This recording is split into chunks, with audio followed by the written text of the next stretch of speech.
Shalom warga kerajaan Allah di RGCC Malang. Kami sangat berterima kasih buat jemaat RGCC yang sudah antusias untuk hadir beribadah dengan kami. Kami menghimbau bagi Bapak, Ibu, Saudara untuk dapat hadir 30 menit sebelum ibadah dimulai. Dengan kedatangan lebih awal, Anda dapat memilih tempat duduk dengan lebih nyaman dan turut mendukung kelancaran jalannya ibadah. Dengan sukacita dan hormat, kami menghimbau Bapak, Ibu, Saudara untuk kembali duduk di tempat yang sudah disediakan, karena ibadah RGCC akan segera dimulai.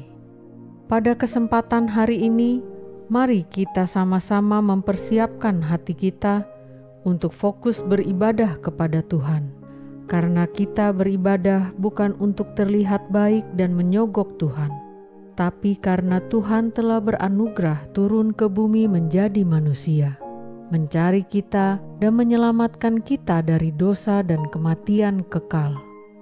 Marilah kita sama-sama mengambil waktu sejenak, menundukkan kepala, merenungkan betapa besar kemurahan, kebaikannya, dan kasih-Nya atas setiap kita sepanjang hidup kita.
Aku percaya kepada Allah, Bapa yang Maha Kuasa, Khalik langit dan bumi, dan kepada Yesus Kristus anaknya yang tunggal, Tuhan kita, yang dikandung dari Roh Kudus, lahir dari anak darah Maria, yang menderita sengsara di bawah pemerintahan Pontius Pilatus, disalibkan, mati dan dikuburkan, turun ke dalam kerajaan maut.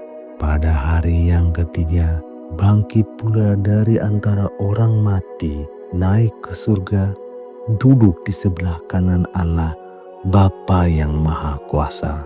Dan dari sana Ia akan datang untuk menghakimi orang yang hidup dan yang mati. Aku percaya kepada Roh Kudus, gereja yang kudus dan am, persekutuan orang kudus, pengampunan dosa, kebangkitan tubuh, dan hidup yang kekal. Amin. Amin. Amin. Shalom RGCC. Sekali lagi shalom RGCC.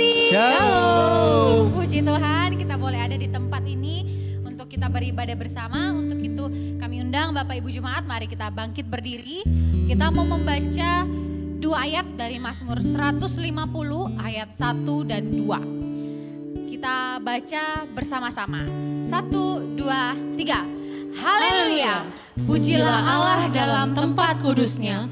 Pujilah Dia dalam cakrawalanya yang kuat. Pujilah Dia karena segala keperkasaannya. Pujilah Dia sesuai dengan kebesarannya yang hebat. Amin. Silakan duduk kembali Bapak Ibu Saudara.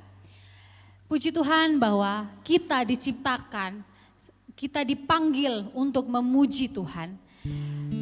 Untuk itu kalau hari ini kita boleh datang, berarti kita sedang dipanggil oleh Tuhan sendiri untuk kita memuji Dia, bukan karena keinginan, sebenarnya bukan karena keinginan hati kita sebenarnya, tapi karena Roh Kudus melalui anugerah Tuhan yang memberikan kita keinginan untuk kita memuji, untuk kita datang beribadah kepada Tuhan. Untuk itu hari ini kalau kita hari ini datang memuji Tuhan bukan karena untuk mencari berkat, tapi karena kita tahu kita sudah menerima berkat terbesar, yaitu Yesus Kristus yang telah memberikan nyawanya bahkan sebelum kita bisa melakukan ketaatan apapun sama Tuhan. Mari Bapak Ibu Saudara kita renungkan ayat ini, mari kita meresponi anugerah Tuhan dengan kita menyembah Dia, memuji Dia, memberikan segala yang ada yang dalam diri kita untuk Tuhan. Mari Bapak Ibu kita menyembah Tuhan.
atas bukit itu Engkau tersalib Tuhan, menggantikan setiap kami.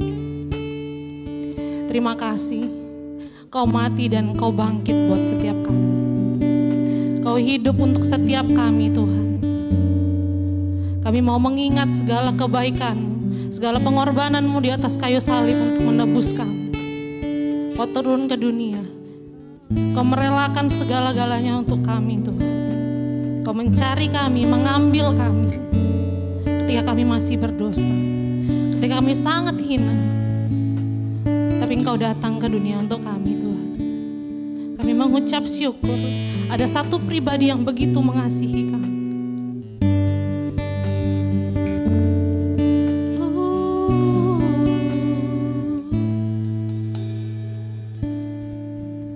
Ada healing Israel, mercy spoke for me, mercy spoke for me, mercy spoke for me. It was on Golgotha Street, His death broke liberty, His broke liberty, His death broke liberty.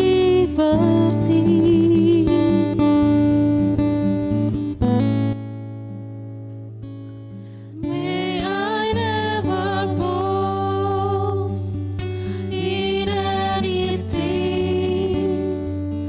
except the cross of Jesus Christ. May I not forget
Accept the cross of Jesus Christ.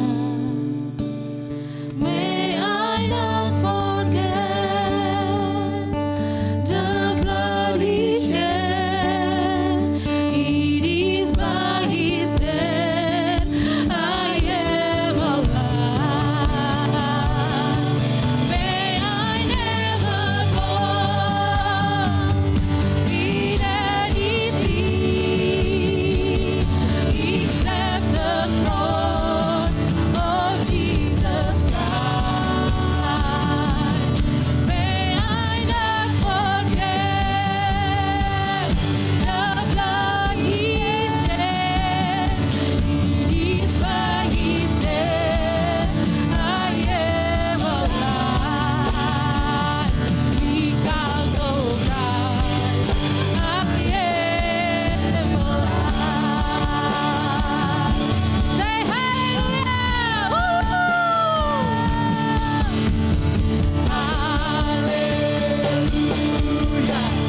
Hallelujah, there's no one who set me free that has lost its people need.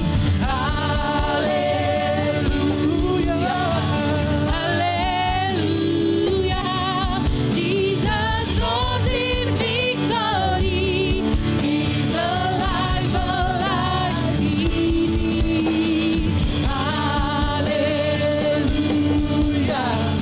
hallelujah, praise the one who set me free and has lost its people need. Hallelujah, hallelujah, Jesus rose in victory. He's alive, alive in me.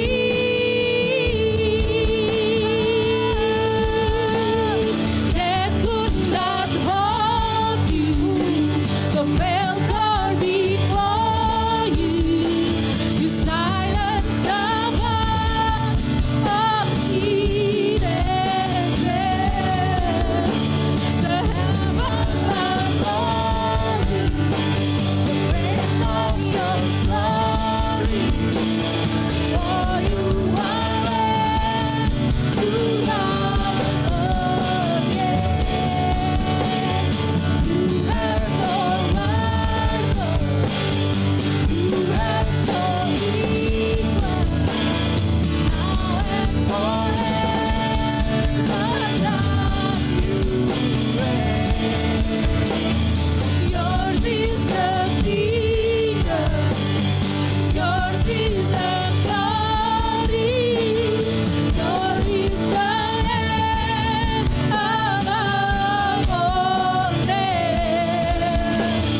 They could not hold you, the veil tore before you. Silence the voice of sin and grave. The heavens are roaring, the praise of your glory. For you are reign to life again. You have no rival, you have no rival, you have no equal, Jesus. Have no equal, now and forever. Love you reign. Yours is the kingdom, yours is the glory, yours is the name above all names.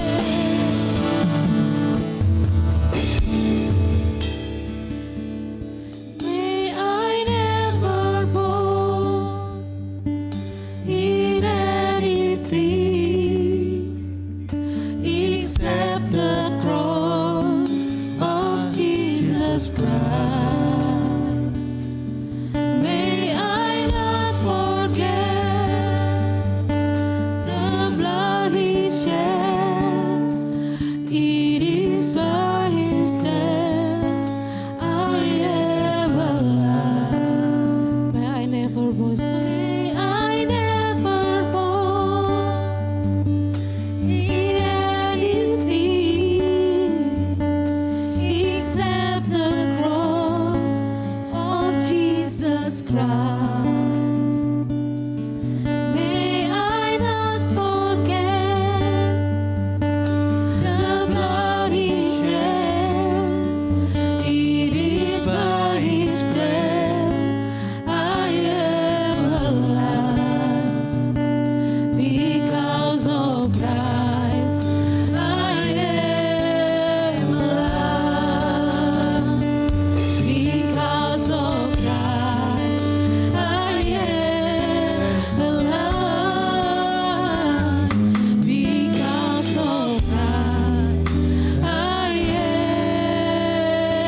syukur bagi Tuhan kita, Raja di atas segala raja. Terima kasih Tuhan buat darah-Mu yang tercurah untuk setiap kami yang ada di tempat ini. Terima kasih Tuhan untuk Kau mati buat setiap kami. Saat ini kami mau merespon itu semua dengan ucapan syukur kami. Kami mau memuji, menyembah Engkau. Hamba dengan semangat yang baru, dengan sukacita yang berasal daripada Engkau. Terima kasih Tuhan Yesus. Haleluya. Amin. Di atas segala yang bernafas memuji Tuhan. Amin. Sebab Dia Tuhan yang besar dan layak dipuji.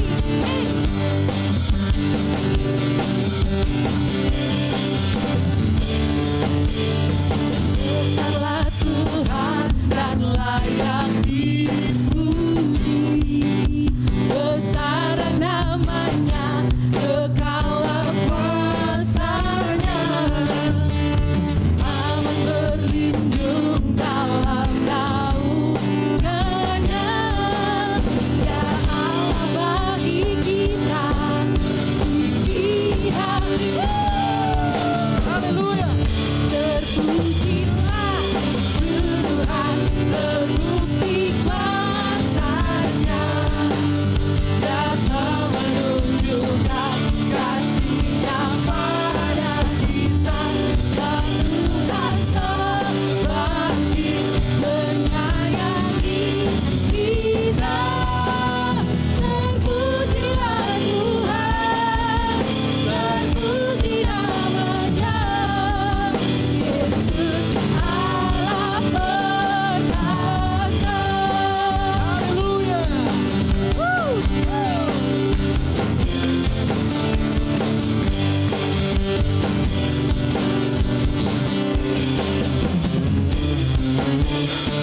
Besarlah Tuhan dan layak dipuji.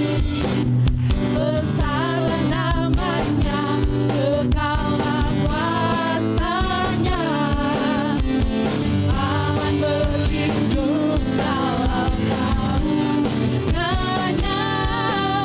Ya Allah bagi kita, di pihak kita.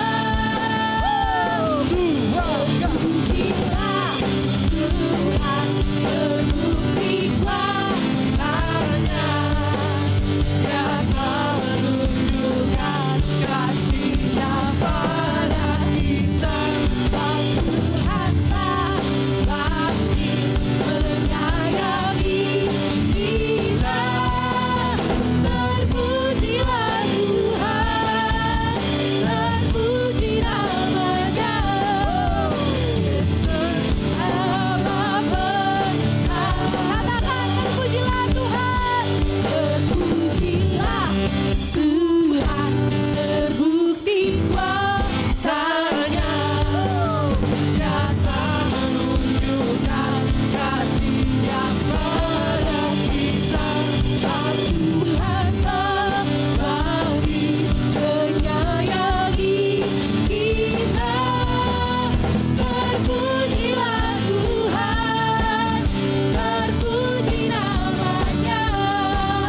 Yesus Allah perkasa. Terpujilah Tuhan, terpuji namanya. Terpujilah Tuhan, terpuji namanya. Yesus Allah perkasa.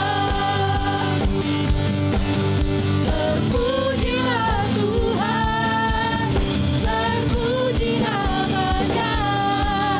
Yesus Allah perkasa.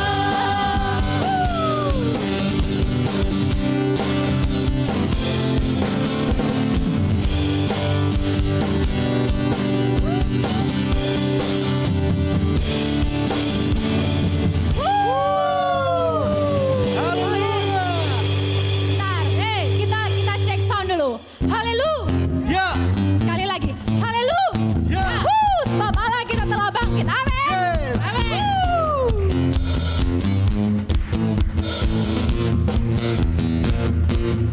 Allah bangkit, bersoraklah.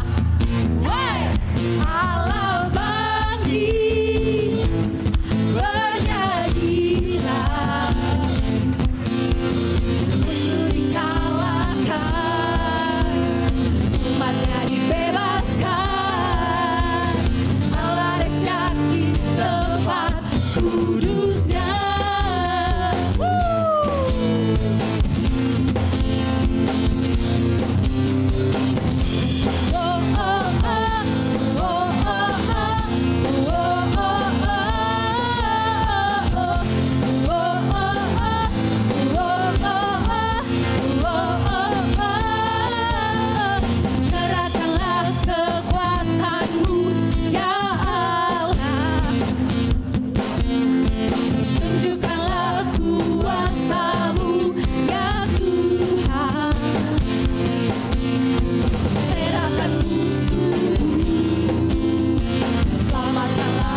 Tunjukkanlah kuasa-Mu ya Tuhan.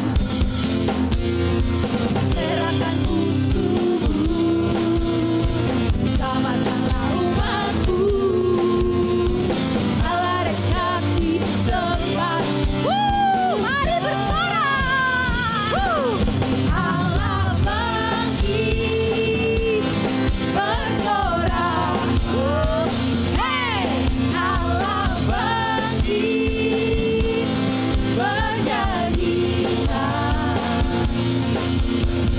Musuh dikalahkan, umatnya dibebaskan. Allah dahsyat di tempat kudusnya.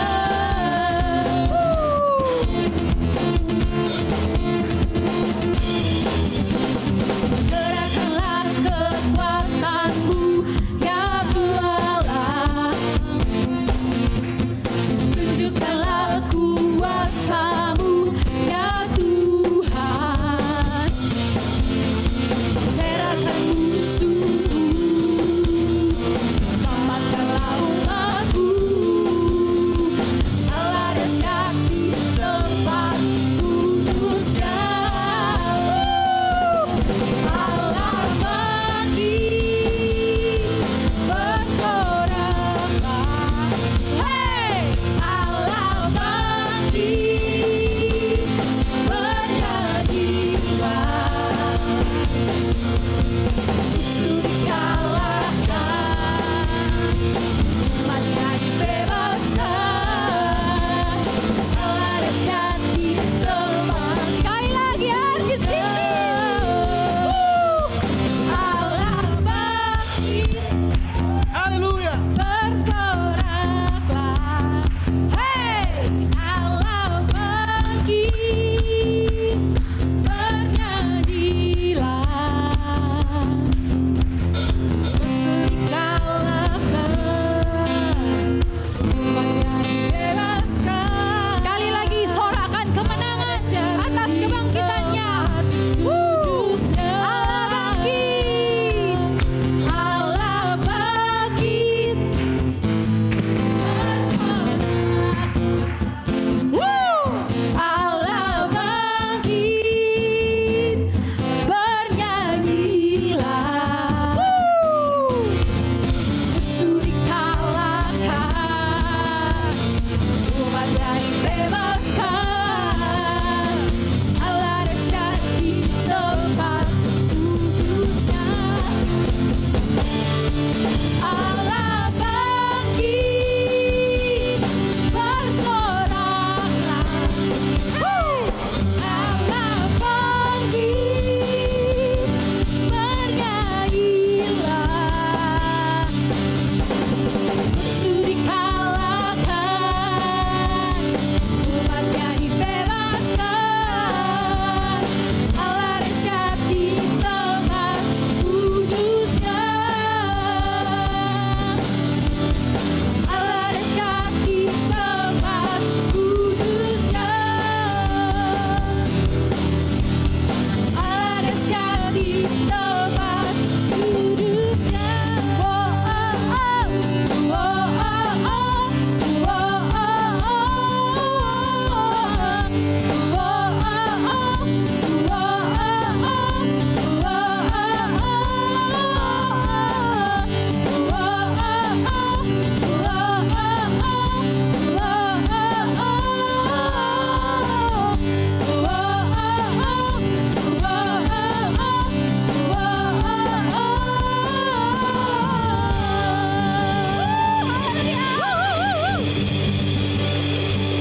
Oke, buat adik-adik Rocky silakan maju ke depan.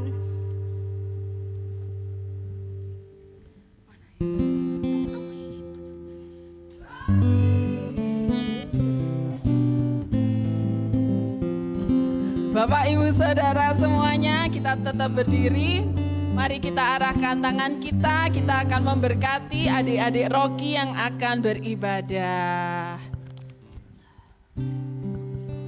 Bapak, kami sungguh mengucap syukur untuk setiap berkat anugerah-Mu. Kami percaya kuasa-Mu sempurna Jika pada saat ini adik-adik Rocky akan kembali Tuhan, akan mendengar kebenaran firman-Mu, Roh Kudus Tuhan, tolong berbicara secara pribadi. Nyatakanlah isi hatimu, biarkanlah kuasa-Mu bekerja. Mungkin pada saat ini mereka masih kecil, tetapi mereka diberikan hikmat untuk bisa mengenal Tuhan mulai dari usia mereka masih kecil.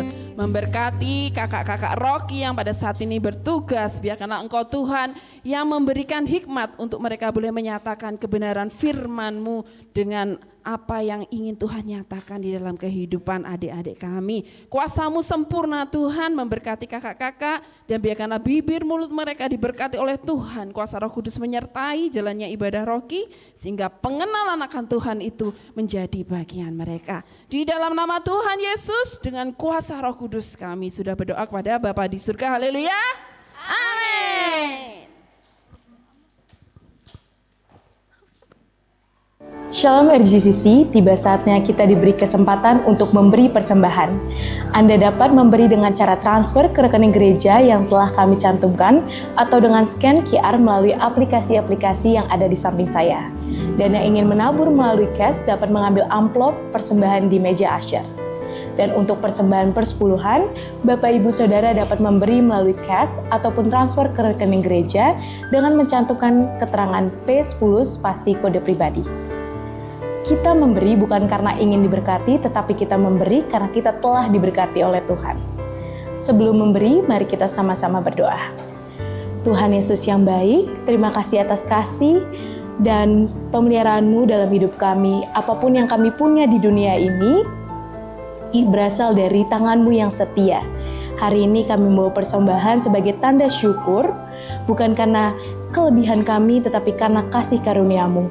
Kami menyerahkan persembahan kami ke dalam tangan-Mu.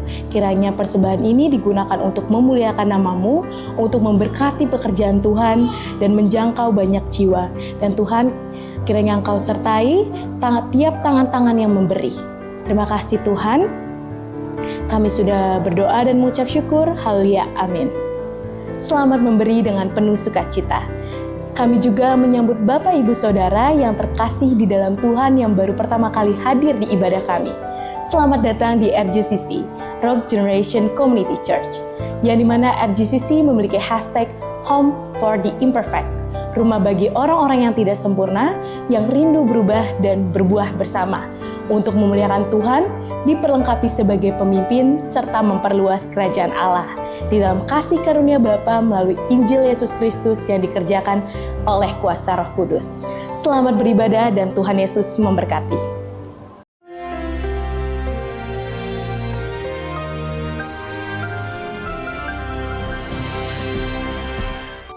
Shalom semua warga kerajaan. Pertanyaan pertama, what is the greatest force on earth?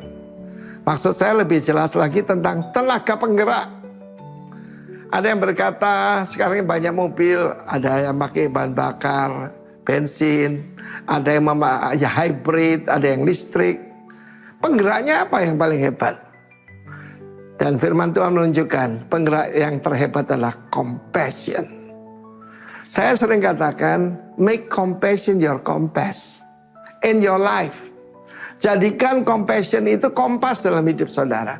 Kalau tidak digerakkan compassion, ya bisa mungkin cuma dari kita. Kita lihat Tuhan Yesus, saudaraku. Ya, Dia berkeliling ke kota dan desa. Dia memberitakan kerajaan Allah, Injil kerajaan surga. Akibat memberitakan Injil kerajaan surga, akan ada apa? Tanda heran, kesembuhan, kelepasan. Ayat 36 dari Matius 9, melihat orang banyak itu, tergeraklah hati Yesus oleh apa? Belas kasihan kepada mereka. Karena mereka lelah dan terlantar, seperti domba yang tidak bergembala. Apa yang dibutuhkan dunia ini? Gembala-gembala, shepherds. Maksud saya gembala bukan pendeta. Pendeta pun bukan istilah Alkitab ya.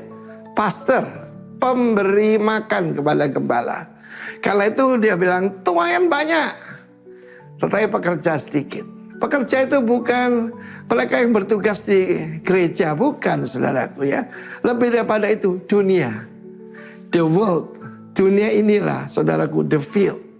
The field is not, bukan di antara gedung gereja.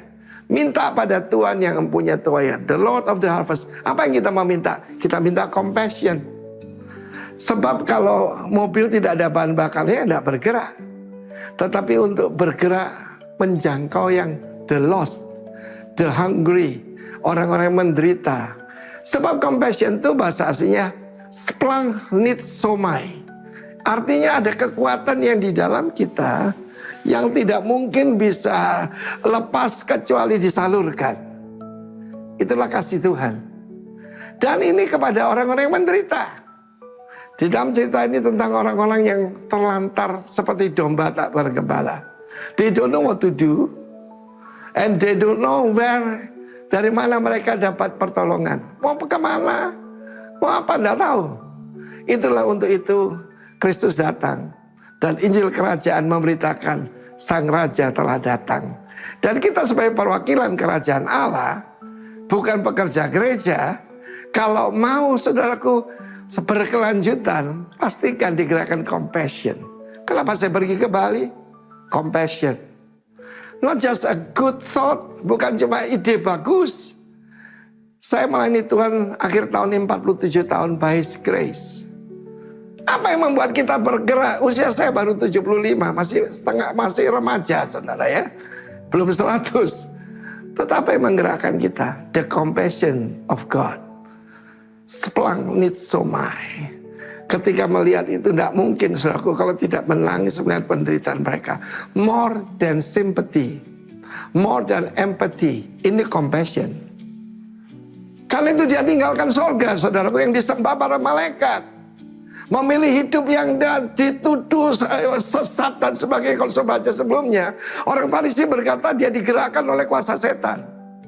No, dia digerakkan oleh kasih daripada Tuhan itu sendiri. Tetapi jalan keluarnya tidak mungkin cuma Yesus sendiri. Mari kita berdoa supaya serahkan diri untuk menjadi laborers di dalam harvest field yang besar ini. Mereka terlantar, tidak tahu mesti kemana. Mereka membutuhkan shepherds. God bless you. Laborers in the kingdom. God bless you all. Amen. Amin. Oke, sebelum kita mendengarkan firman Tuhan, mari kita sama-sama menyanyikan sebuah lagu. Kita sama-sama merenungkan kata demi kata dari lagu ini. Karena ada satu pribadi yang punya ketaatan yang sempurna. Dia gak pernah gak taat. Bahkan dia bilang, bukan kehendakku Tuhan. Waktu dia ketakutan akan disalib. Tapi dia bilang, bukan kehendakku Tuhan, namun kehendakmu lah yang jadi. Satu-satunya ketaatan yang sempurna. Yang mungkin setiap kita, mungkin bisa aja gak taat. Tapi kita melihat satu pribadi ini. Dia taat sempurna sampai akhir. Untuk kita semua. Karena kita semua gak bisa taat sempurna. Tapi kita bisa memandang satu pribadi ini, yaitu Yesus Kristus Tuhan yang taat sampai akhir. Mari kita sama-sama nyanyikan lagu ini. Dengan lutut bertalu,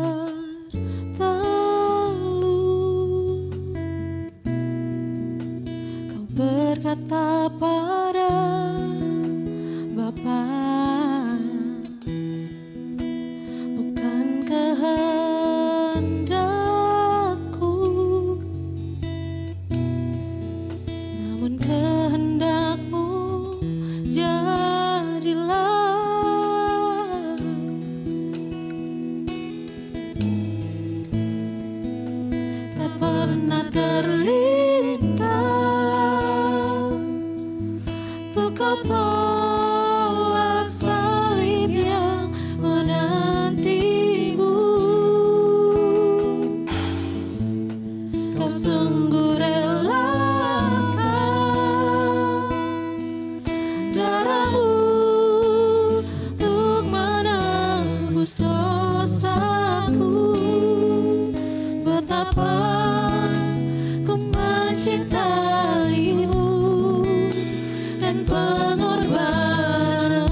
salib bagiku. Sungguh kasih-Mu termegah untukku.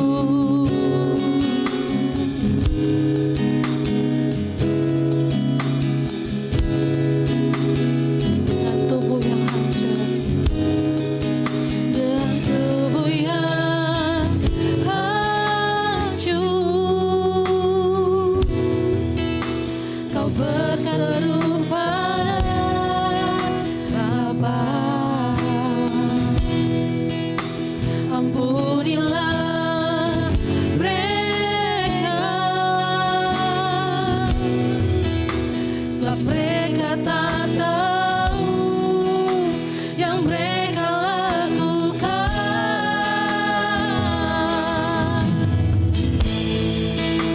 Tak pernah terlintas ke Kau tolak aku yang menyusup-Mu. Kau sungguh relakan darah-Mu untuk menebus hidupku. Betapa ku mencintaimu dan pengorbananmu. Kasih-Mu sungguh terbesar, Kau rela disiksa untukku, disalib bagiku. Sungguh kasih-Mu termegah, betapa ku mencintaimu dan pengorbananmu. Kasih-Mu sungguh terbesar, Kau rela disiksa untukku, disalib bagiku. Sungguh kasih-Mu termegah untukku.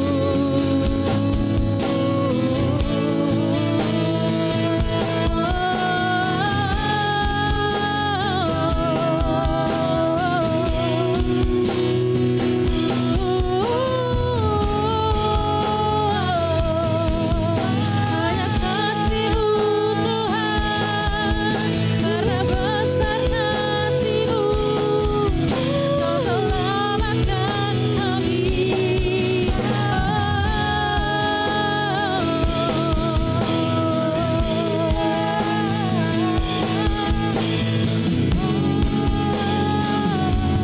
Kapan kami mengucap syukur Tuhan, betapa ku mencintaimu dan pengorbananmu. Kasih-Mu sungguh terbesar, Kau rela disiksa untukku, disalib bagiku. Sungguh kasih-Mu termegah, betapa ku mencintaimu dan pengorbananmu. Kasih-Mu sungguh terbesar, Kau rela disiksa untukku, disalib bagiku.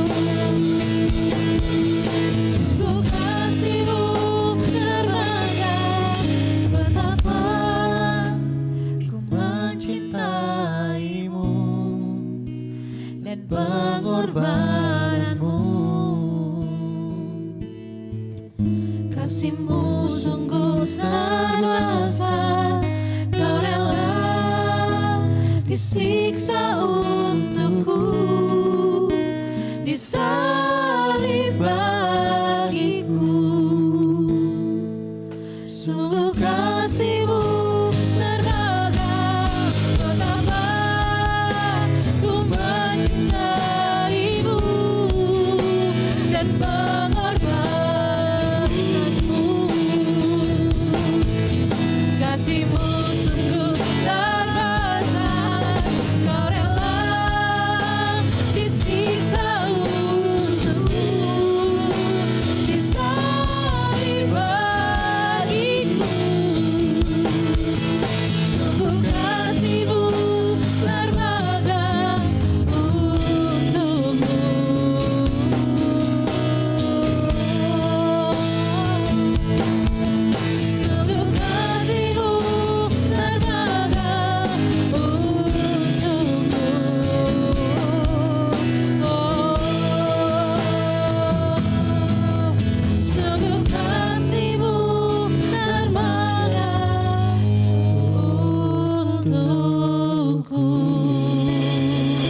3 ayat 19 sampai 21. Tetapi manusia lebih menyukai kegelapan daripada terang, sebab perbuatan-perbuatan mereka jahat.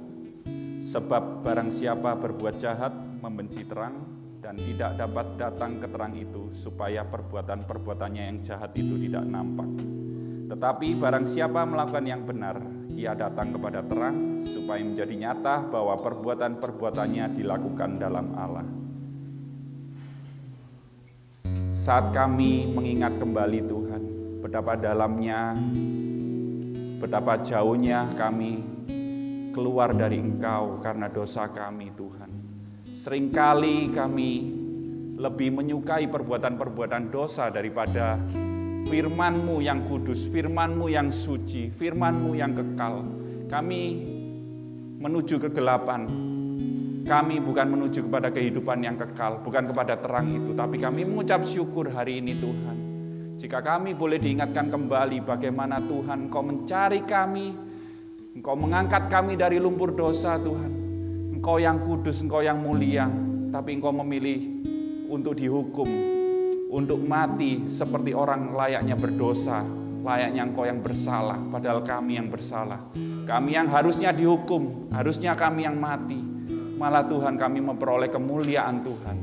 Terima kasih Tuhan buat kasih setia-Mu. Terima kasih buat kasih karunia-Mu yang luar biasa. Kami yang gak layak hari ini kami boleh menerimanya. Oleh karena itu Tuhan, kami menyiapkan hati kami Tuhan. Kami mau hati kami terus dibentuk, hati kami terus diubahkan serupa dengan Kristus. Biarlah firman-Mu Tuhan menjadi pelita bagi kami, terang bagi jalan-jalan kami, mengubahkan hati kami, mengubahkan pikiran kami, mengubahkan perbuatan kami untuk kemuliaan nama-Mu. Terima kasih Tuhan, kami siap mendengarkan firman-Mu. Hati kami Tuhan, biarlah seperti tanah yang subur, tanah yang siap ditabur benih firman-Mu untuk kami boleh berbuah untuk kemuliaan nama Tuhan. Di dalam nama Yesus kami berdoa buat setiap kita yang siap mendengarkan firman, sama-sama katakan amin. Shalom Bapak Ibu, saudara-saudara sekalian. Hari ini kita akan melanjutkan seri Kingdom of God series. Ada kuasa apa ini? Semuanya masih terkendali ya. Hari ini kita memasuki kembali lagi setelah kita masuk dalam khotbah berseri untuk Paskah ya. Kemarin kita Jumat Agung kemudian merayakan Paskah di minggu kemarin setelah beberapa seri Kingdom of God kita terdelay ya. Hari ini kita masuk lagi kembali di seri ke-8 dari 11. Jadi Bapak Ibu kalau saya ketinggalan bisa mendengarkan YouTube dari RGCC. Jadi nyambung ya. Wah, apa aja itu yang kemarin ya.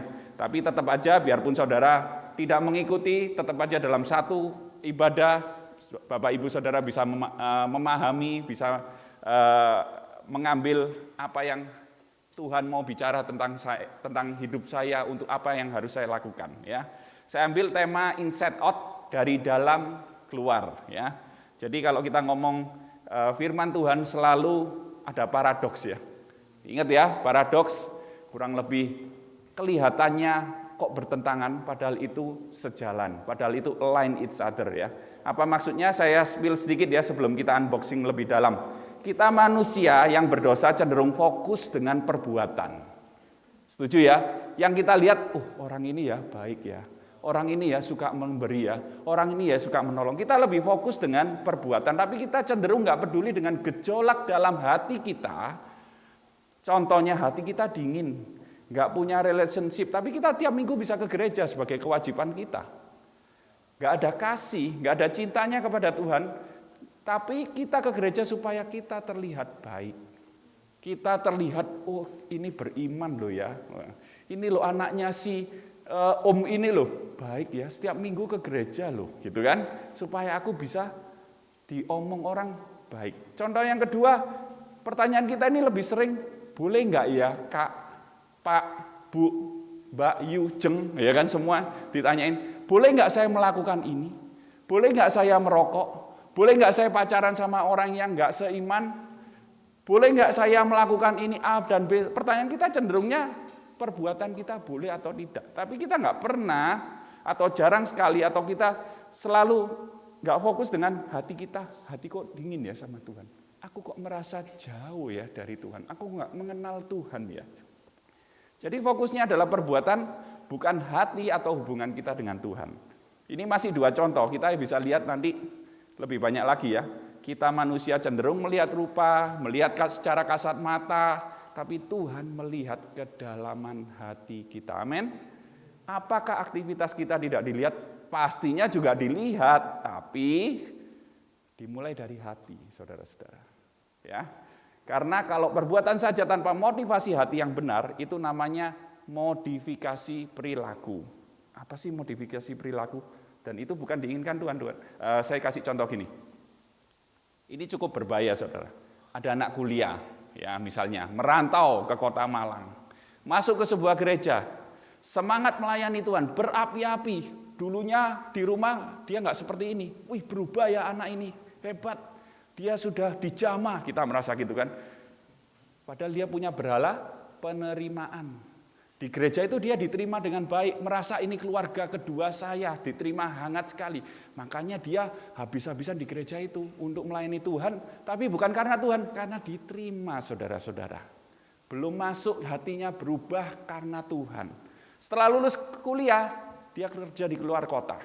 Kerja di luar kota, dia menjadi orang yang suka dugem, bukan ke gereja. Loh kok berubah banget ya, 180 derajat. Bukan, saudara. Hatinya tetap. Di mana dia diterima, di situ dia berada. Bisa dipahami ya, ini yang namanya modifikasi perilaku, ini yang berbahaya, saudara. Dan tidak terlihat di gereja kita kalau tidak menyelami lebih dalam. Kita bisa masuk di dalamnya, kita terjebak di situ. Dia bukan berubah, saudaraku, waktu dugem. Dia tetap sama hatinya, belum berubah karena belum disentuh oleh Kristus itu. Pengorbanan Kristus belum masuk dalam hatinya dia. Makanya kemanapun dia diterima, entah itu di dugem pun, di diskotik, ya dia akan merasa nyaman di situ. Jadi bukan, wah dulunya melayani sekarang berubah jadi murtad. Hatinya sama, saudaraku. Ya, itulah perubahan hati sangat penting. Pertobatan sejati lahir dari perubahan hati terlebih dahulu, dan Tuhan menginginkan transformasi hati kita dari dalam keluar, jangan dibalik, dari luar baru ke dalam. Nggak mungkin, saudaraku. Itu namanya modifikasi perilaku. Jadi saat transformasi hati itu mengubah keinginan dosa kita, kebiasaan buruk, kebiasaan dosa kita menjadi kita lebih taat, kita mau berubah, kita mau diproses untuk kita taat kepada firman-Nya. Oke, saya kira sudah cukup jelas. Kalau tidak ada yang ditanyakan, kita bisa doa pulang, kira-kira seperti itu. Oke, kita masuk firman Tuhan. Itu masih pemanasan ya, saudara ya. Matius pasal 5 ayat 17 sampai 20 bisa dibantu sekali klik awal. Oke, ya ini sudah bisa. Matius pasal 5 ayat 17 sampai 20. Saya akan membaca ayat ganjil, saudara membaca ayat genap dengan segenap hati, jiwa, dan segenap akal budi. Amin. Matius pasal 5 ayat 17 sampai 20, demikian firman Tuhan ayat 17. Janganlah kamu menyangka bahwa aku datang untuk meniadakan hukum Taurat atau kitab para nabi. Aku datang bukan untuk meniadakannya, melainkan untuk mengenapinya. Ayat 18.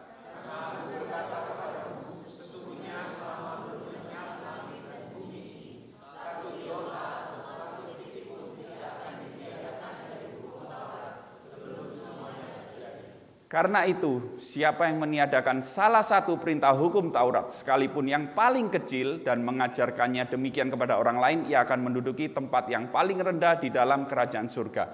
Tetapi siapa yang melakukan dan mengajarkan segala perintah-perintah hukum Taurat, ia akan menduduki tempat yang tinggi di dalam kerajaan surga.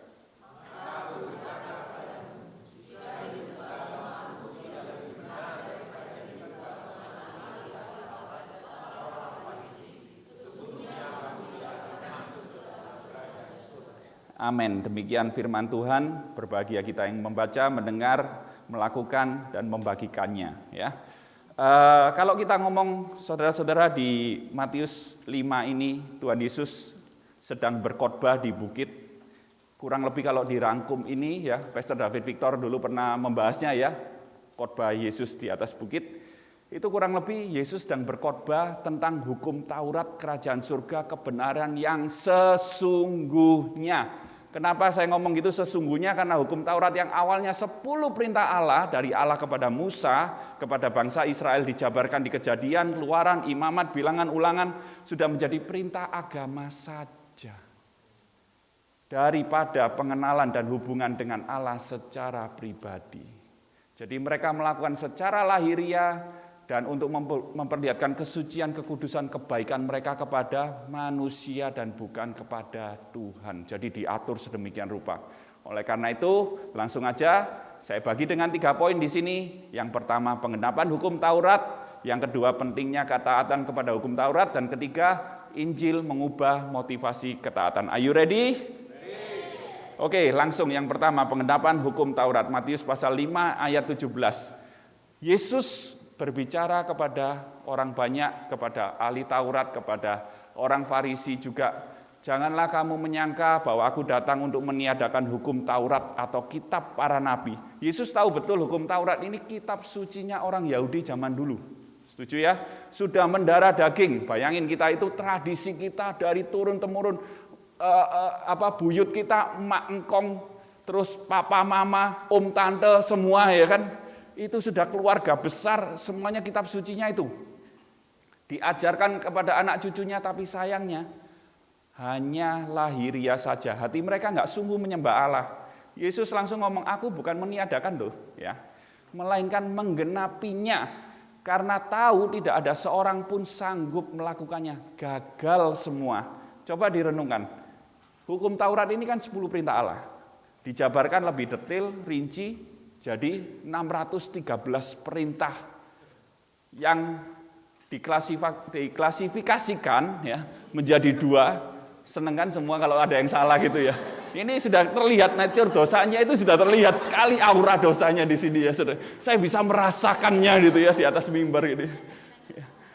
Dan diklasifikasikan menjadi 2, yaitu perintah negatif dan perintah positif. Ada yang jangan, tidak boleh, gini, terus lakukan, kerjakan, benar ya.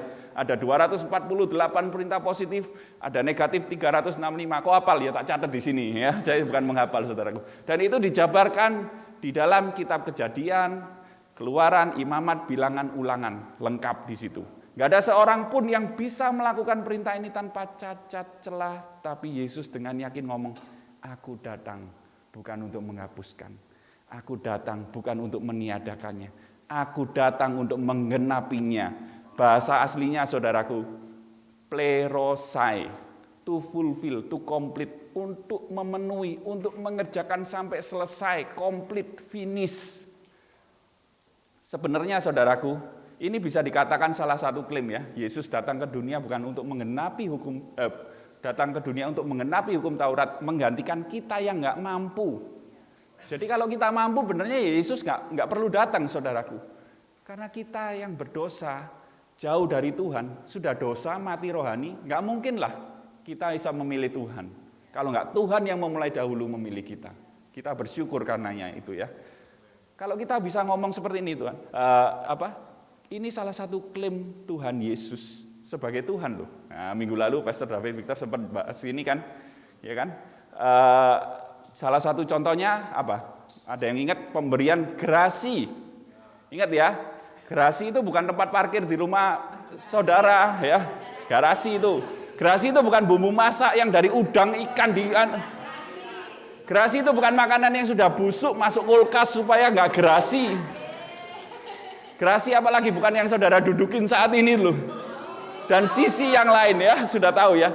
Gerasi itu pengampunan dari Presiden Republik Indonesia berupa pengurangan atau penghapusan hukuman bagi terpidana.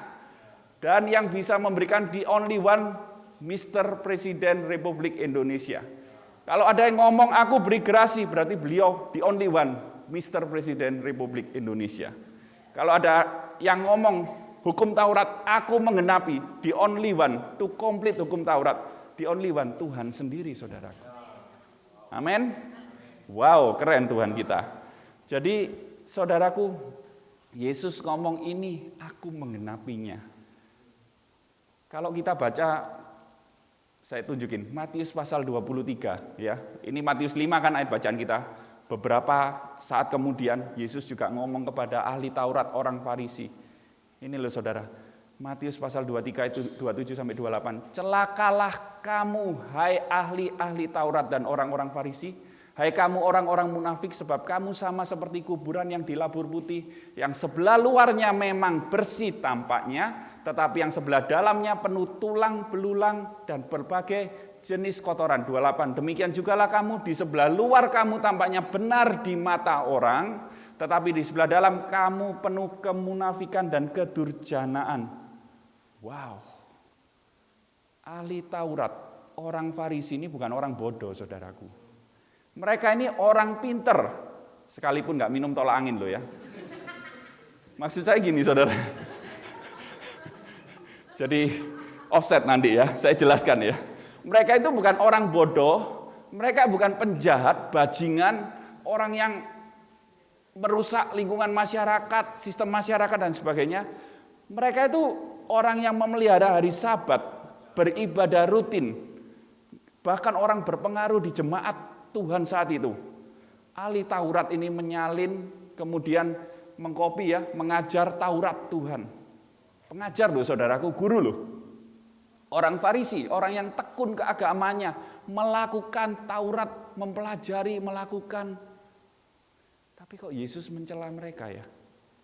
Karena mereka hanya menjalankan ibadahnya secara lahiriah, tradisinya, menaati adat istiadatnya tanpa punya hubungan dengan Allah Bapa. Hanya terlihat aktivitas ibadahnya, namun hatinya menjauh dari Tuhan. Bukannya ini gambaran kita semua saudara-saudara hari ini? Kita mungkin datang beribadah setiap minggu, komsel melayani Tuhan. Kosong nggak hati kita? Coba dicek. Kita mencintai Tuhan atau karena ikut suamiku, ikut istriku, ikut anakku, ikut pacarku, ikut orang-orang teman-temanku, ataukah karena kita terpesona karena Kristus? Sepertinya kita terlihat baik di hadapan manusia, tapi baik kita apakah juga baik di hadapan Allah Bapa? Kain kotor, di Yesaya dikatakan kan, kebaikan kita seperti kain kotor, penuh kemunafikan, kedurjanaan. Kok berat ya saudaraku? Saya kasih contoh ya kebaikan kita. Kok bisa sih kebaikan seperti kain kotor? Kita yang sudah berdosa memang, ya kan? Kita melakukan kebaikan, contoh nih, menabur, memberi. Untuk apa saya memberi menabur? Supaya menuai, ya kan? Memberi supaya menuai. Kalau menuai kenapa? Hidupku kan bisa lebih baik. Aku kan bisa diberkati. Hidupku jauh lebih nyaman dong, bisa lebih kaya. Kebaikan kita untuk keuntungan diri sendiri kan. Kita ingin diberkati, kita takut hidup susah, kita takut hidup menderita, nggak enak kan kekurangan. Nah, kalau yang orang yang pelit, yang kikir untuk memberi itu untuk apa? Karena mereka takut miskin, takut kekurangan, uangnya pas-pasan nih. Kalau tak kasih kan jadi kurang. Sama-sama takutnya saudaraku motivasi hatinya, baik itu memberi maupun enggak. Sama-sama berdosanya di hadapan Tuhan. Sama-sama kain kotornya, sama-sama munafik dan durjananya di hadapan Tuhan saudaraku. Inilah maksudnya. Jadi orang Farisi, ahli Taurat, gambaran kita semua saudaraku hari ini.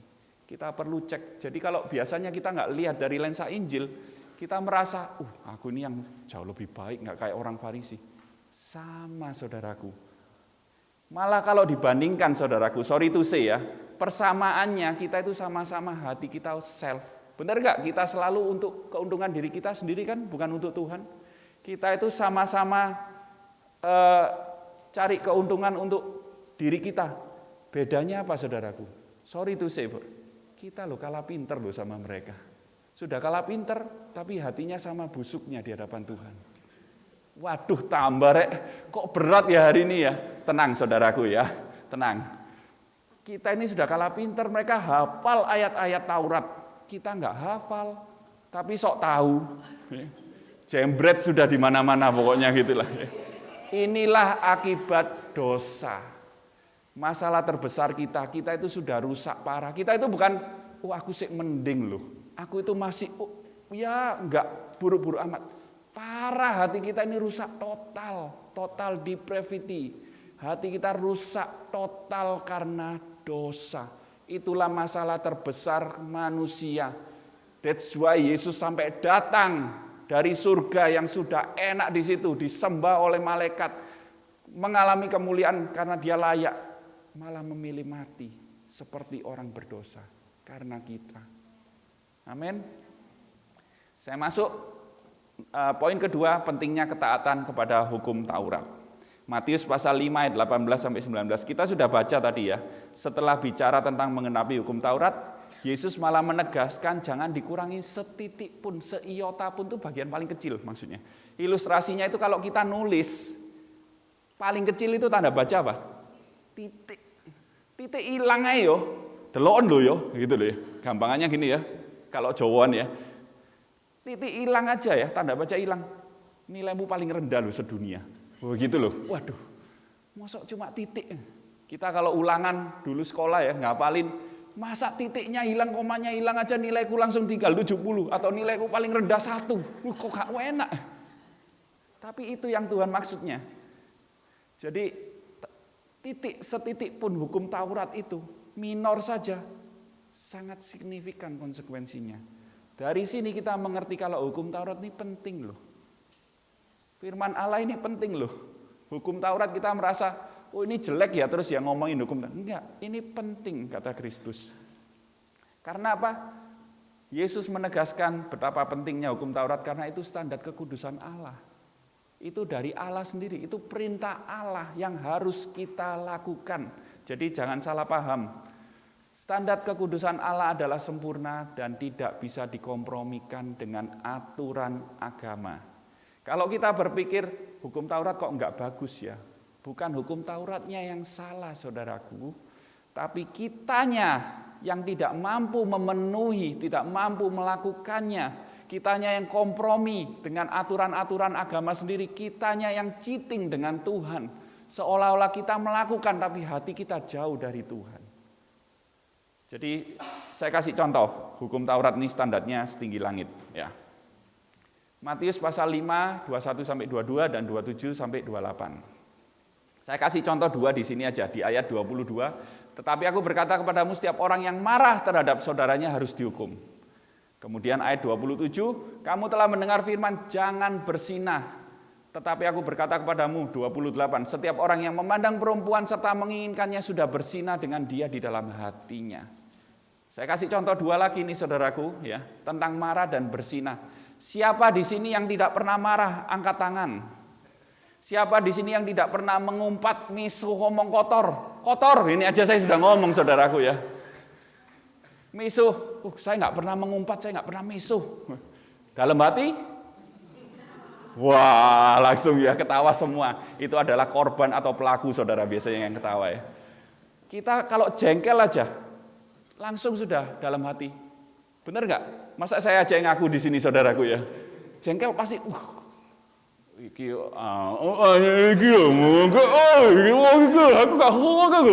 itu kan sudah dia dalam hati itu sudah. Kita di Komsel Hore aja saudaraku, Bapak dan Ibu happy ini kan penginjilan ya. Mau berangkat sama mau pulang sudah miso-miso terus saudaraku. Mau kemana? Kemarin kan bulan kemarin mau kemana tempatnya? Ke Cuk. Cuk itu suatu daerah loh saudaraku ya, di timur lautnya Papua Nugini ya, bener ya Pak Epi ya. Terus pulangnya gimana, dari mana? Dari Cuk. Loh ini Komsel loh, penginjil loh ini. Meso-meso terus ya apa toh iki gitu ya. Jadi kita itu selalu, hati kita itu loh penuh amarah. Kita loh sudah nggak bisa ini, kita selalu melanggar. Kita ngomong berzinah sekarang, contoh yang kedua. Saya nggak ngomong selingkuh ya. Saya tanya dulu ini, ibu-ibu, para wanita, cewek-cewek di sini ya, berpikir membayangkan, kok enak ya kalau saya punya suami kayak dia. Kok enak ya saya kalau punya suami kayak ini, ada artis, ganteng, kaya, tinggi semampai, semeter tak sampai katanya Pak Roni. Atau lihat suaminya, bojoku kok ngene ya. Suamiku kayak gini, tak lelang bisa nggak ya? Tak tuker di comboran ini. Itu sudah berzinah loh saudara-saudara. Pernah nggak kita membayangkan? Saya nggak tanya laki-laki ya, opo maneh wis. Nggak perlu ditanya laki-laki. Dari remaja, dewasa muda, dewasa tua, pasti wis. Udah, nggak usah diomong. Kalau nanti pulang, bapak ibu suami istri jangan membahas yang ini ya, bahas yang firman Tuhan. Nanti bertengkar nanti ya. Bahasnya Injil berhala hati aja ya, kemudian saling mendoakan, oke?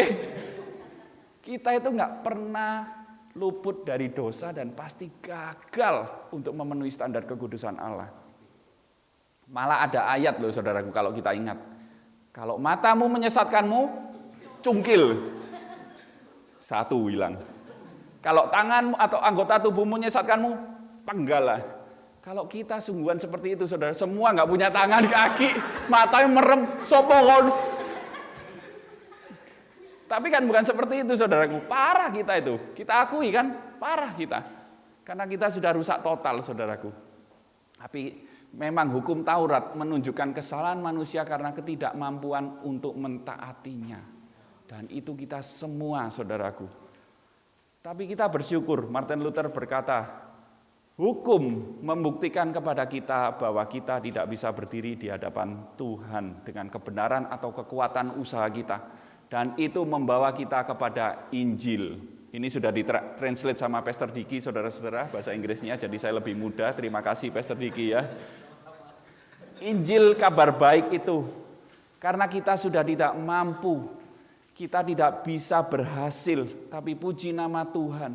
Kalau Tuhan berinisiatif datang ke dunia untuk menyelamatkan kita dengan cara menggenapi, melakukan untuk kita, mengerjakan taat sampai tuntas, sampai mati di kayu salib.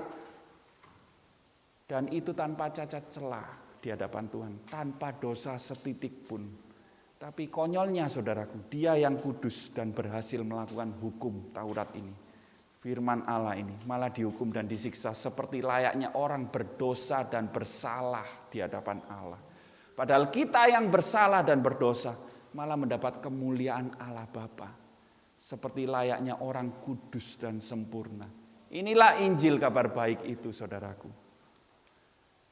Saya masuk langsung poin ketiga, Injil memampukan ketaatan. Matius pasal 5 ayat 20. Maka aku berkata kepadamu, jika hidup keagamaanmu tidak lebih benar daripada hidup keagamaan ahli-ahli Taurat dan orang-orang Farisi, sesungguhnya kamu tidak akan masuk ke dalam kerajaan surga. Ini kalau dipikirkan ayatnya cukup sulit loh. Ya apa, gitu kan pasti. Hidup keagamaan saya nggak lebih baik daripada hukum ahli Taurat dan orang-orang Farisi, nggak masuk kerajaan surga. Kok janggal ya? Ada yang bisa bantu saya jelaskan saudara-saudara di sini? Ayat ini janggal kan? Kita memunculkan pertanyaan. Berarti keselamatan bisa dengan usaha kita dong. Tapi kan kehidupan orang Farisi ahli Taurat dicela. Piye toh iki? Ya, Tuhan gimana ini? Ya, kita bahas detail ya. Kalau kita baca firman Tuhan untuk lebih mengerti ada dua hal at least ya. Kita harus pertama paham dengan konteksnya. Yang kedua kita harus paham dengan kosakatanya itu sendiri. Katanya itu loh, ya kata-katanya itu loh. Kalau kita ngomong konteks di ayat 17 sebelumnya sudah kita bahas sebenarnya. Yesus itu yang menggenapi hukum Taurat karena kita nggak mampu. Jadi jelas itu bukan keselamatan karena usaha kita sendiri. Ya, jadi konteksnya itu setidaknya dari ayat sebelum sesudahnya kita bisa memahami. Kita perlu membahas secara keseluruhan. Kalau dari kosakata saudaraku, langsung semuanya semangat saudaraku. Begitu ada yang salah langsung semuanya aura dosanya keluar semua saudaraku ya. Kosakata saudaraku, ya, hidup keagamaan itu adalah bacanya dikaiosonai. Diulangi saudaraku, dikaiosonai. Artinya adalah kebenaran. Sorry itu salah ya, bukan to fulfill, to complete ya. Artinya kebenaran, typo itu ya. Jadi kedatangan Yesus untuk memenuhi seluruh kebenaran Allah. Ini enggak bertentangan dengan perkataan Yesus sebelumnya karena tuntutan kebenaran Allah, hukum Taurat, standar kekudusan Allah itu sendiri masih berlaku sampai sekarang. Dan memang kebenaran di kayu sonai ini kita kalah dengan orang Farisi, ahli Taurat mereka. Memang hati kita sama-sama berdosanya. Kita kalah pintar loh, ya kan? Tapi puji nama Tuhan, karena sudah dikerjakan, digenapi, dipenuhi oleh Tuhan Yesus sendiri untuk kita. Kita yang seharusnya gagal penuh dosa, malah kita menjadi kudus dan layak di hadapan Allah Bapa. Jadi kita nggak akan pernah kudus di hadapan Allah Bapa dengan usaha kita sendiri. Seperti kain kotor kebaikan Tuhan, kebaikan kita di mata Tuhan. Kain kotor seringkali saya ngomong bahasa aslinya, sorry to say, softtek yang sudah terpakai loh ya. Bukan yang baru beli di Indomaret, enggak. Yang sudah terpakai saudaraku, kain kotor di hadapan Tuhan. Itu perbuatan baik, apalagi dosa kita. Kita bersyukur oleh karenanya, karena yang kudus malah menjadi berdosa, menerima hukuman salib atau hukuman yang paling keji di zaman itu. Kita kemarin di khotbah berseri di Paskah itu sudah dibahas itu ya. Menerima hukuman salib, hukuman paling keji, malah melebihi penjahat-penjahat kelas kakap di masa itu. Tapi kita bersyukur Tuhan menggantikan kita. Kita seharusnya yang menerima itu. Inilah Injil saudaraku yang membuat kita mampu untuk berubah dari dalam keluar. Hati kita ditransform, hati kita disentuh, diberikan hati yang baru, sehingga kita mampu untuk mengerjakan ketaatan ini. Martin Luther berkata, saudara-saudara, semua hukum, filosofi hanya memberitahu kita tentang apa yang harus kita lakukan. Tell us what should be done, but they do not provide the strength to do it. Tapi itu, hukum itu, nggak memberikan kekuatan kepada kita untuk melakukannya. Bedanya dengan Injil, di mana hukum, kekudusan, kebenaran, standar Allah itu memang ditunjukkan, tapi Tuhan menyelesaikannya untuk kita semua. Inilah yang memberi kekuatan kepada kita semua. Inilah yang memberi kita semangat, motivasi, hati yang baru untuk kita taat firman Allah. Jadi kalau hari ini kita taat firman Allah, kita melihat salib Kristus, kita taat karena kita tahu kita sudah menerima kasih karunia. Kita taat bukan karena supaya aku diberkati nanti, supaya aku nanti mendapat sesuatu yang baik, supaya aku lebih terlihat baik. Bukan itu untuk self lagi, tapi karena sudah kita terima, makanya aku melakukan. Habis ini saya jelaskan lebih detail. Galatia pasal 3 ayat 24 sampai 25. Jadi hukum Taurat adalah penuntun bagi kita sampai Kristus datang supaya kita dibenarkan karena iman. Sekarang iman itu telah datang, karena itu kita tidak berada lagi di bawah pengawasan penuntun. Kita dimerdekakan, kata Paulus, haleluya. Titus pasal 2 ayat 11 sampai 12, karena kasih karunia Allah yang menyelamatkan semua manusia sudah nyata. Ayat 12, ia mendidik kita supaya kita meninggalkan kefasikan dan keinginan-keinginan duniawi, dan supaya kita hidup bijaksana, adil, dan beribadah di dalam dunia sekarang ini. Kita diubahkan hati kita supaya perbuatan-perbuatan kita diubahkan juga, saudaraku. Dulunya kita punya kebiasaan-kebiasaan dosa, hati kita ditransform, berubah hati kita, pikiran kita berubah, single action kita berubah, akhirnya jadi repeated action, kita ulang jadi kebiasaan baru, kita ulang terus kebiasaan itu jadi culture. Itulah culture kerajaan, saudaraku. Amin. Jadi dulu kita gagal menaati hukum Taurat, tapi kita bersyukur kasih karunia hari ini sudah datang dan kita diselamatkan. Saat ini kita dalam proses pengudusan untuk melakukan terus firman Allah. Lewat Injil kita dibebaskan dari dosa dan diberi hati yang baru. Inilah yang memampukan kita. Ini saudaraku, kita diselamatkan hanya oleh kasih karunia. Tidak ada perbuatan baik kita loh. Perbuatan baik kita, usaha kita, saya selamat perlu melakukan perbuatan baik enggak? Tidak, hanya kasih karunia Kristus, titik. Tapi apakah saya enggak perlu melakukan perbuatan baik? Perbuatan baik kita hanya sebagai bukti bahwa saya diselamatkan. Bukan untuk memperoleh keselamatan itu. Karena Kristus sudah membayar lunas. Selesai. Ini teologi yang kadang orang Kristen sendiri masih belum firm, belum teguh gitu loh ya. Mana teguh? Ya, belum teguh, kita harus teguh seperti koko teguh gitu ya.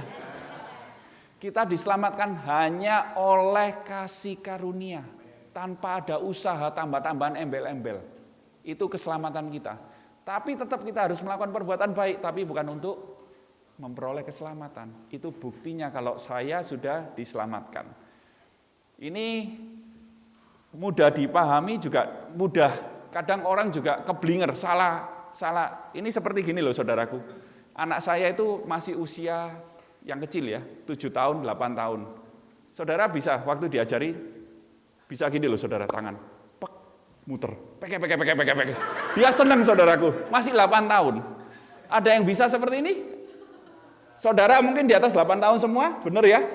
Tapi ada yang nggak bisa kan? Pasti gini muter, aduh kecandol, gak iso gitu kan? Injil, firman Tuhan, itu juga sesuatu yang mudah dipahami. Bukan kita nggak bisa, terus aduh susah, nggak bisa aku. Mudah, orang yang baru pertama kali belajar bisa sangat mengerti. Tapi saat kita belajar lebih dalam lagi, nggak pernah menyentuh dasarnya saudaraku. Nggak pernah kita bisa memahami 100% Tuhan.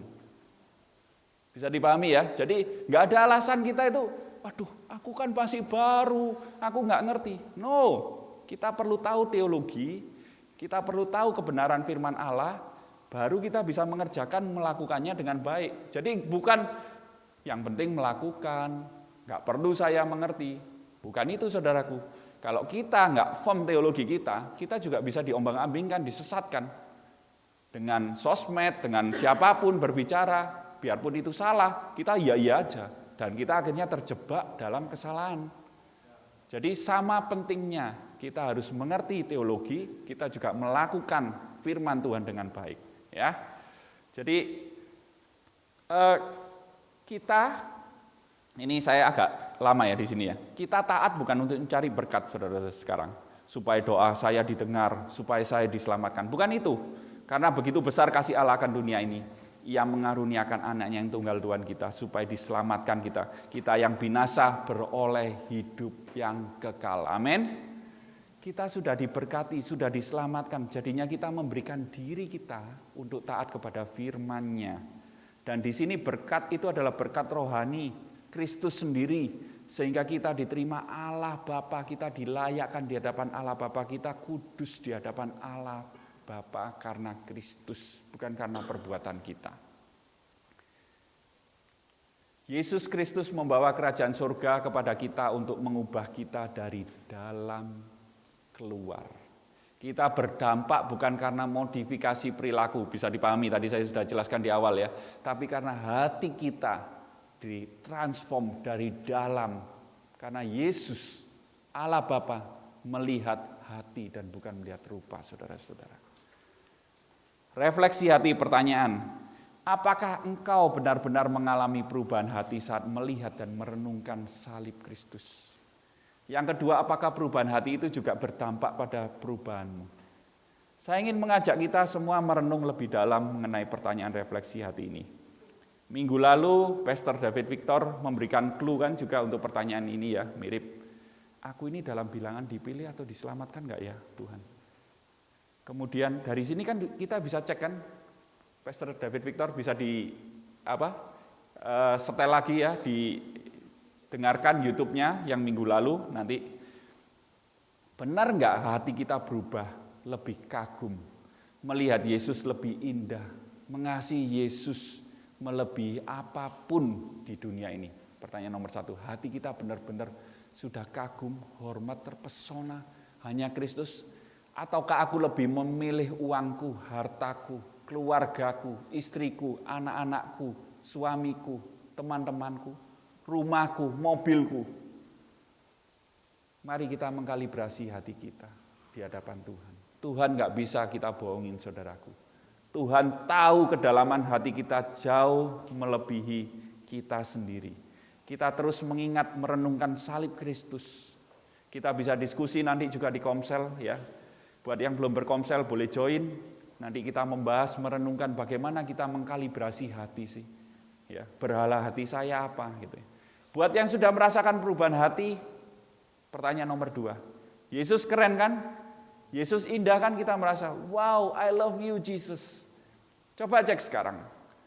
Benar tidak perbuatan kita, tingkah laku kita, pikiran kita, perkataan kita berubah serupa Kristus selalu? Sama-sama cek ya.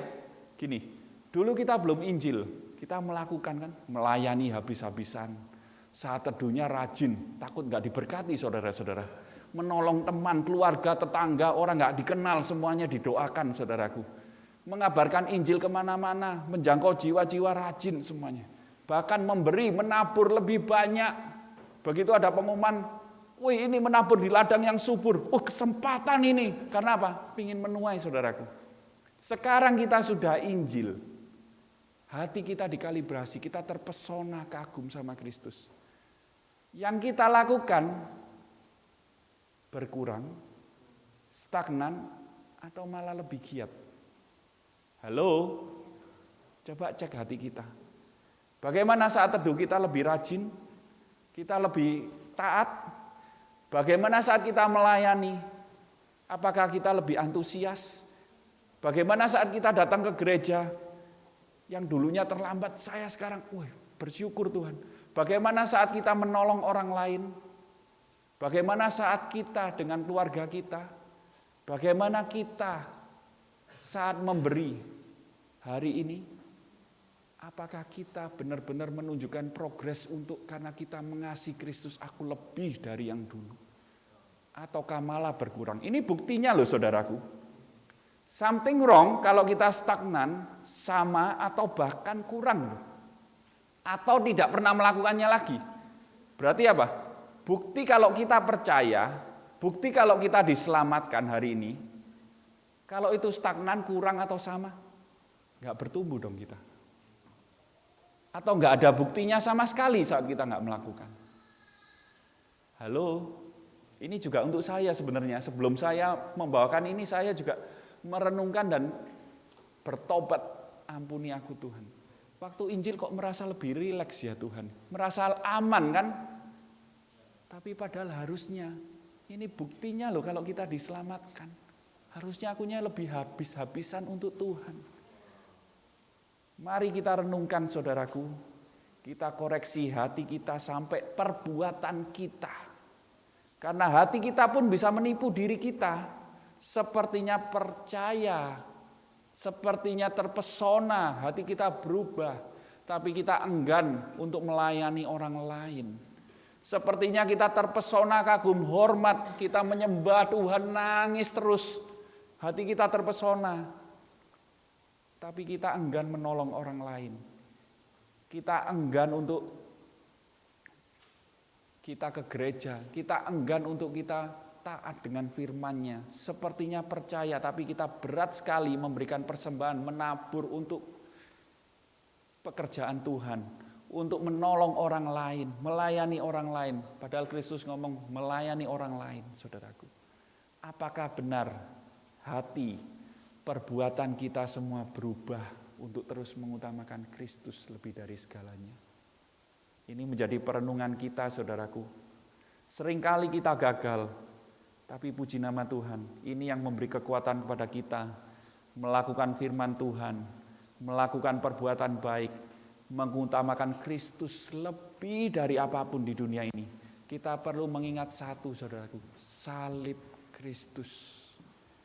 Apa yang terjadi di sana, keadilan, kebenaran, dan kasih karunia bertemu di sana secara seimbang saudaraku. Karena Kristus sudah memenuhi kebenaran Allah, tapi juga mengalami penderitaan. Dan itulah kasih karunia yang diberikan kepada kita, dianugerahkan kepada kita. Untuk kita boleh hidup hari ini, memuji, memuliakan Tuhan. Mari kita mengingat salib Kristus, pengorbanannya yang termulia ini. Karena di salib, Kristus sudah mengorbankan dirinya. Kristus menjadi berdosa, supaya kita yang berdosa, kita yang layak dihukum saudaraku, malah menjadi kudus di hadapan Allah Bapa. Kristus menjadi menderita, supaya kita yang layak menderita seharusnya, malah dibebaskan, kita diterima oleh Allah Bapa.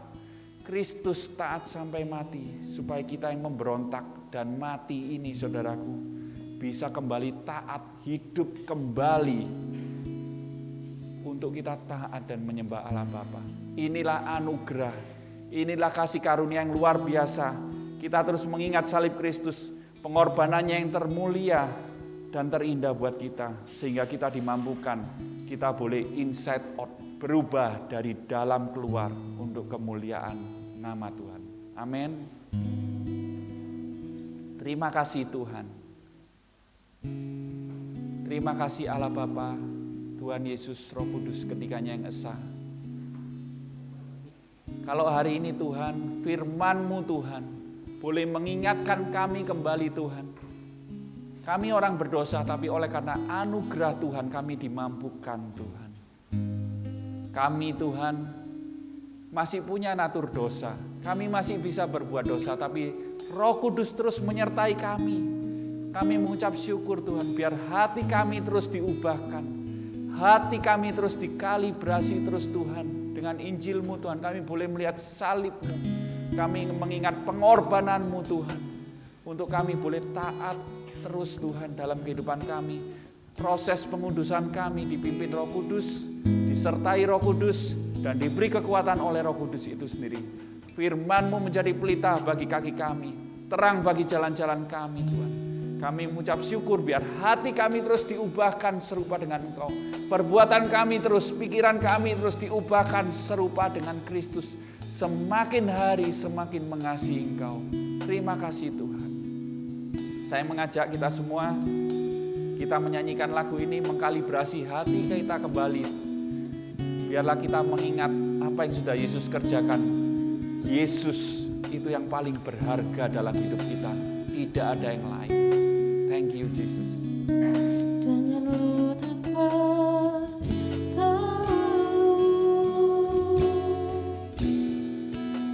Kau berkata pada Bapa,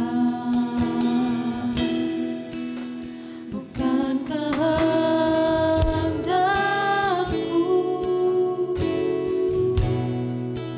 namun kehendak-Mu jadilah.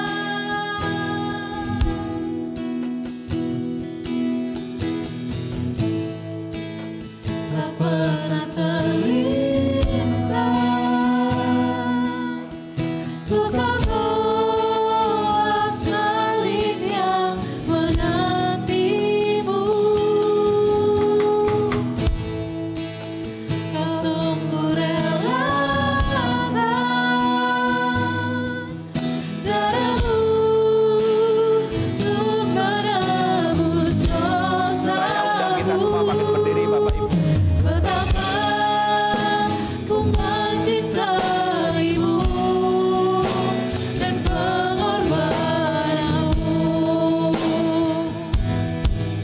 Kasih-Mu sungguh terasa, Kau rela disiksa untukku, disalib bagiku.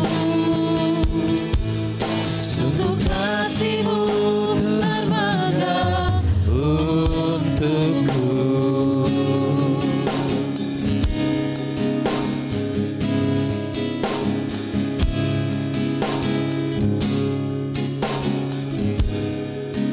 Dengan tubuh yang Mari Bapak Ibu Saudara menaikkan doa, ucapan syukur, berseru respon hati kita kepada firman Tuhan.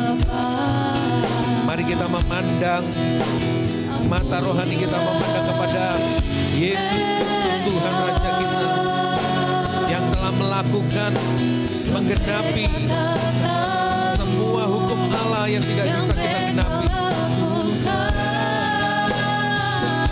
Ya Tuhan,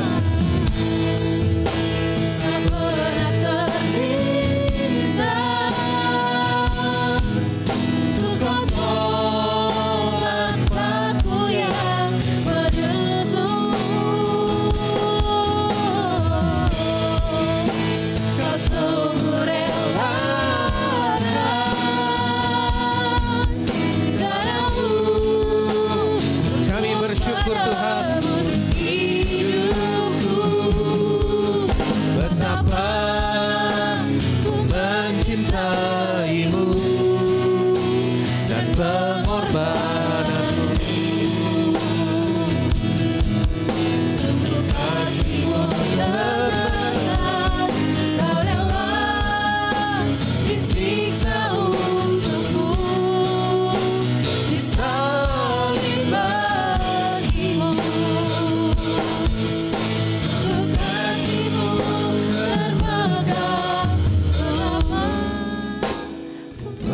mencintaimu dan pengorbananmu. Kasih-Mu sungguh terbesar, Kau rela disiksa untukku, disalib bagiku. Sungguh kasih-Mu termegah untukku.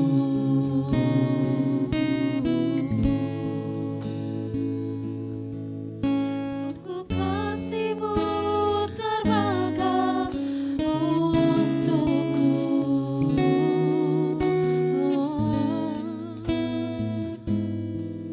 Sungguh kasih-Mu termegah untukku. Mari Bapak Ibu Saudara menenangkan hati pikiran kita. Marilah kita bertanya kepada hati kita masing-masing, apakah kita semuanya benar-benar mengasihi Tuhan sama seperti Tuhan telah mengasihi kita. Kalau kita menanyakan kenapa Tuhan kau melakukan semua itu, dengan sederhana kita bisa menjawab karena Tuhan mengasihi kita. Tetapi di atas semuanya itu saya menemukan jawaban yang luar biasa, yang hebat di dalam Alkitab. Dikatakan di situ, marilah kita melakukannya dengan mata yang tertuju kepada Yesus yang memimpin kita dalam iman dan yang membawa iman kita itu kepada kesempurnaan. Yes, memang tanpa Kristus iman kita tidak bisa sempurna. Yang dengan mengabaikan kehinaan tekun memikul salib ganti sukacita. Ini dia. Kenapa Yesus memikul salib? Karena ada sukacita yang akan menggantikan semua penderitaan yang dia lakukan itu. Apa sukacita itu? Dia akan bersatu dengan kita. Kita akan menikmati Tuhan dan Tuhan menikmati kita. Sebuah relasi yang dipulihkan ketika disalib. Ini tidak selamanya. Aku akan mendapatkan sukacita. Karena aku bertemu dengan orang-orang yang aku telah tebus. Dan bukankah itu hak istimewa? Bukankah itu hak yang harus kita syukuri? Orang berdosa, tapi justru mendapatkan kehormatan, kemuliaan. Terima kasih Tuhan Yesus buat firman-Mu. Kalau bukan Engkau, tanpa Engkau, tidak ada seorang pun yang bisa selamat di tempat ini. Tapi karena Engkau, hanya karena Engkau saja, kami bisa diselamatkan. Kami bersyukur karena itu Tuhan. Kami mau meresponinya lebih lagi. Tolong kami Roh Kudus, yang seringkali tidak setia, tolong kami, berikan belas kasihan-Mu, berikan kemampuan-Mu, untuk kami bisa melakukannya bersama dengan Roh Kudus tentunya. Bersama orang-orang kudus-Mu yang lain yang berjuang bersama-sama di tempat ini. Kami mau Tuhan. Terima kasih Bapa di surga buat firman-Mu. Dan akhirnya jemaat Tuhan, terimalah berkat dari Tuhan. Dari Bapa yang penuh kasih karunia. Dari Tuhan Yesus yang telah menyelamatkan. Yang memberikan anugerah penebusan.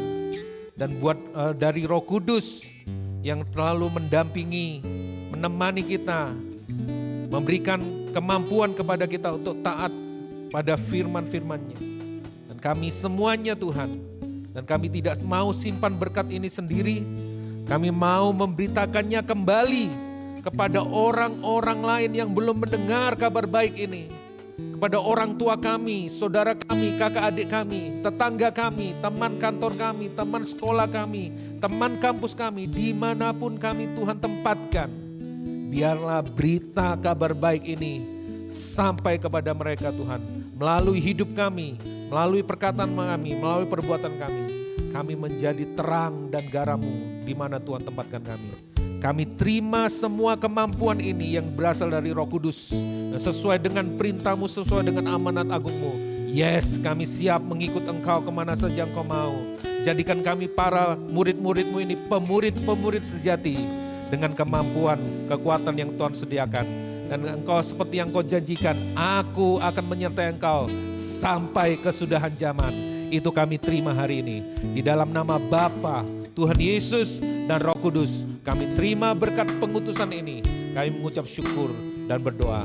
Yang percaya bersama-sama katakan, amin, amin, amin. Tuhan Yesus memberkati. Selamat hari Minggu, tetap semangat.